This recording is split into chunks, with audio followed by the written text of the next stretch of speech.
Саламатсызбы, урматтуу Садыр Нуркожоевич. Биз ушу Жети Дубандын элинин атынан делегат болуп ушул айымдар келип бизге кайрылып отурабыз. Бизде маселе элдин сүт көйгөйү. Ошол сүт көйгөйү боюнча биз 2 жыл, 3 жылдан бери барбаган жерибиз калган жок. Какпаган эшигибиз калган жок. Ошол барып ар бир акимдерибиз, губернаторубуз акыр аягында келип мына бүгүн 28 мартта сиздин эшигиңизге келдик.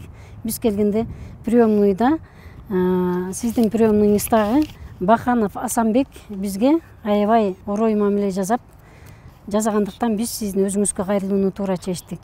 Биздин сүттөрүбүз, баккан малы уюбуздун жем чөбүн баарын эсептей келгенде биздики деген эч актабай жатат. Сүтүбүз арзан. Биз ошол Жети Дубандын элдери ушул сүттүн баасын стабильный баага 40 сом 50 сомго туруктуу кылып коюп берүүңүздү сизден суранып кетет элек.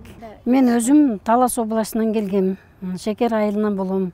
Атым Нурманбетова Айгүл. Биз өзүбүзчө топ болуп губернаторго барып, өзүбүздүн ал убактагы губернаторубуз Бакыт Нарбекович болчу. Ошол Нарбековичке барып кайрылганда ал бизге комиссия түзүп, сүт заводдорго өзүңүздөр барып, сүтүңөрдүн каймактуулугун текшерип көргүлө, кандай эмеде алып атканын көрөсүздөр дегенден кийин биз комиссия түзүп бардык. Биринчи эле Арашан заводуна барсак, Арашан заводуна бизди киргизбей койду. Себеп дегенде биз айттык, губернатор бизди ушундай комиссия түзүп жиберди.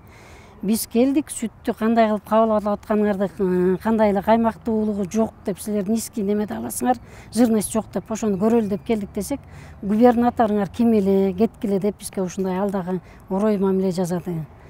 Андан биз кайра кайрылып губернаторубузга кайрылдык, ушундай мамиле жасады. Биз губернаторуңар ким эле деди. Андан мурун биз эл кайрылып губернаторго кайрылганда ошол жерден бир карапайым келин эмоциясын алдырып сүт неме заводдор частный болсо, силердин алыңар жетпесе, анда элге бергиле, биз эл эмне кылсак өзүбүз билебиз десе эле, ошол келинди кайдан жайдан барып, мына жөнөкөй карапайым калкты коркутууга болот бекен. Ошол келинди бардык группаларга таркатып, УКМКдан киши жиберип, ал келинди бардыгынан кечирим сураткан.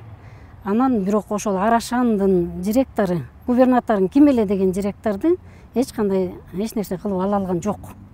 Ошону да айтып кетейин. Ошол видеолор мен до сих пор сакталып турат менде. Сизден өтө көп сураныч. Биз кайрылбаган жер калбагандан кийин кандай карапайым элдин кандай көйгөйү болсо да чечем деген сөзүңүздөн сизге кайрылып турабыз. Ушу эл көйгөйүн чечип, элдин Жети Дубандын көйгөйү ушул азыркы учурда өтө катуу көйгөй болгон ушул сүт көйгөйүн чечип берүүңүздү суранабыз.